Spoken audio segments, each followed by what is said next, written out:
कोणता परिसर आहे?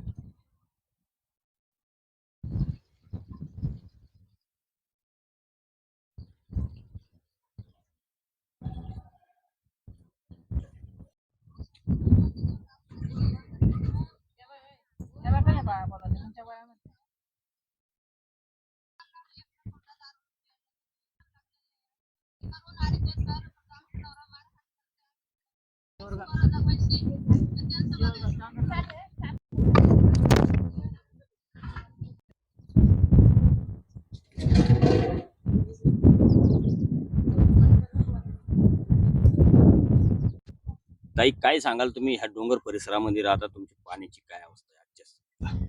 आमची पाण्याची भरपूर कठीण अवस्था आहे. तसं पाहिलं तर नगर परिषदनी या चांदवड नगर परिषद मध्ये ही हद्द आहे. तर नगर परिषद कुठलीही प्रकारची दखल घेत नाहीये.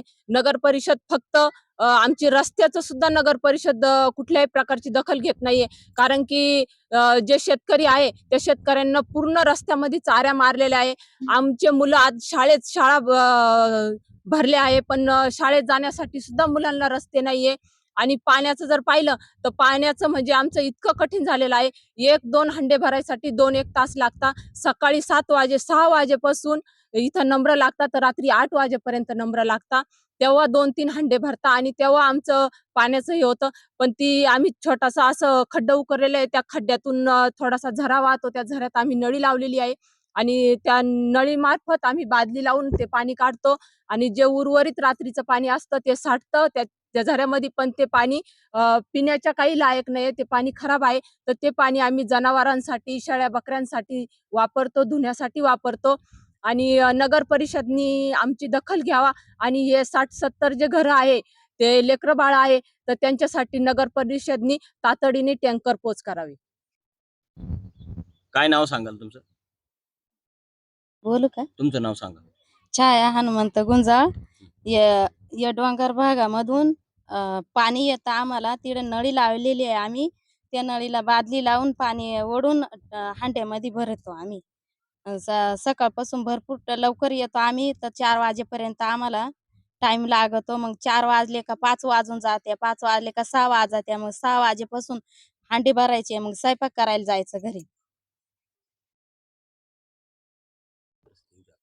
ये इकडं पाणी प्यायला नाही राहत. तिकडं नळी लावेली आम्ही, तर डोंगरच्या इकडून पाणी येतं. डोंगरचा भाग आहे, एवढी नळी लावेली, त्याच्यातून पाणी येतं. दिवस दिवस बसावं लागू राहिलं इकडं पाण्याला. आणि पोरं सोरं पार पाणी पाणी करा त्या घरी, त्यांना पाणी लवकर भेटत नाही. इकडं दिवसभर एक हांडा लवकर भेटत नाही.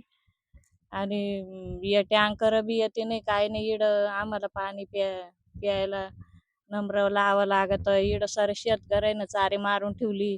टँकर यायला जागा, त्यांना आम्हाला एवढं टँकर चालू करून द्यावा पाणी प्यायला. आणि काय नाव तुमचं? उषाबाई बारकू गवळी.